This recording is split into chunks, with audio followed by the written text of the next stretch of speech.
ஆரம்பிச்சிட்டேன்னா நீங்கள் வறுக்கும் போதே அதுவும் ஒரு நல்ல வாசனை வரும். சின்ன சீரகமும் மிளகும் வறுக்கும் போது, வறுத்து இடிக்கும் போது இன்னும் நல்ல வாசனையா இருக்கும். அதை இந்த ஈரல் ஃப்ரைல போட்டோம்னா அட்டகாசமான வாசனை இருக்கும். சாப்பிட தூண்டும் பிள்ளைகளுக்கு. சோறு போட்டு இதை குழைச்சி கொடுக்கணும் இல்லை, சும்மா ஸ்நாக்ஸாக சாப்பிடுங்க, ஸ்நாக்ஸ் மாதிரி சாப்பிடுங்கன்னு சொல்லி கொடுத்தாலும் சில பிள்ளைகள் அதை விரும்பி சாப்பிடுவினோம். இங்கே பாருங்க, இந்த சின்ன சீரகம் மிளகு வறுத்தாச்சு. இதை இப்போ நாங்கள் சின்ன ஒரு ஆட்டுக்கல்ல போட்டு இடித்து பொடியாக்க வேண்டியதுதான்.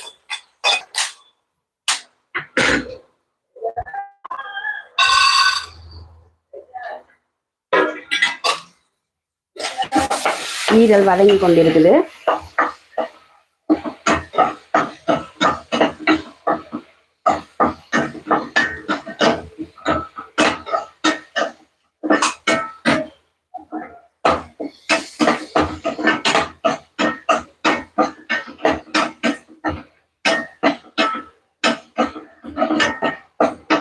அடுத்த வாரம் ஆட்டு ரத்த பொரியல் எப்படி செய்யறதுன்னு லைவ்ல நான் போஸ்ட் பண்றேன், லைவ்ல போடுறேன். கண்டிப்பா நீங்க பார்க்கணும்.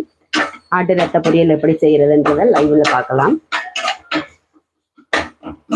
ஞாயிற்றுக்கிழமை டைம்ல பிள்ளைகளுக்கு விதவிதமா செஞ்சு கொடுத்தா கண்டிப்பா வீட்டுல இருக்கும்போது சாப்பிடுவாங்க. ஸ்கூல் எல்லாம் தொடங்கிச்சுன்னா அவங்களால இதெல்லாம் சாப்பிட்றதுக்கு டைம் இருக்காது, அழுவினும். ஸ்கூல் டைம்ல கூட சண்டே செய்யலாம், லீவு டைம்ல அடிக்கடி இப்படி செஞ்சு கொடுக்கலாம். நாங்க இப்ப பாருங்க, நல்லா வதங்கி கொண்டிருக்குது. இல்லை கொஞ்சம் அடுப்பை கொஞ்சம் சிம்ல விட்டு விடுவோம், ஏண்டா எரிஞ்சிடும். கொஞ்சம் தானே செய்யறோம்.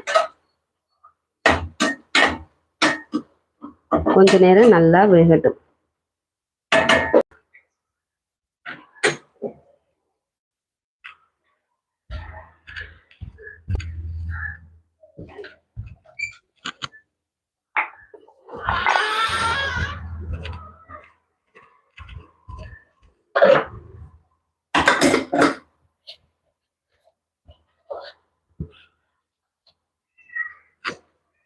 வேகும்போது இந்த சின்ன ஆட்டுக்கல்ல அதை போட்டு இடிப்போம்.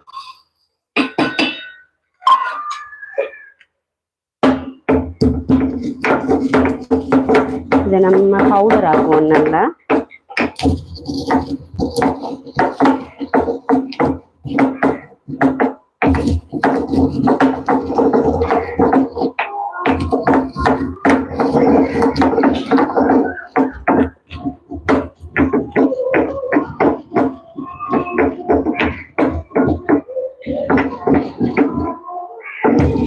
இதை மிக்சிலே போட்டு நாங்க நல்லா தூளாக்கி போடலாம். மிக்சியை விட நம்ம கையால இதை இப்படி நல்லா அரைக்கும் போது இன்னும் வாசனை வரும். அதனாலதான் நான் கையாலே இடிச்சிட்டு இருக்கேன்.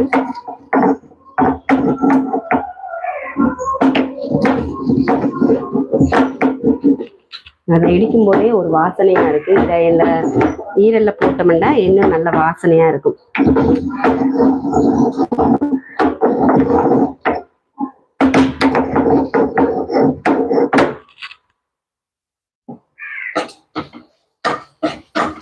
பாருங்க, ஈரல் நல்லா வதங்கி கொண்டிருக்குது. இன்னும் கொஞ்ச நேரம் வதங்கட்டும். அவிஞ்சிருக்கும், இன்னும் கொஞ்ச நேரம் வதங்கி அவிஞ்சிச்சுன்னா கொஞ்சம் நல்லா இருக்குங்க. கையில எடுத்து இப்படி அமர்த்தி பார்த்தா நல்லா சூடா இருக்கு. இன்னும் கொஞ்ச நேரம் வேகட்டும். வெந்ததுக்கு அப்புறம் நாங்க இறக்கலாம். இன்னும் கொஞ்சம் வேக இருக்கு, கொஞ்சம் வேகட்டும். அதுக்கடையில பவுடர் பொடியும் ரெடி ஆயிட்டது.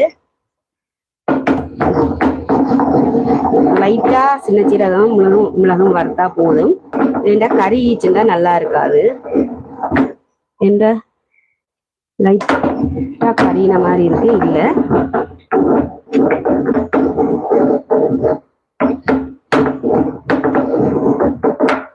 பாருங்க, பொடியாக்கியாச்சு.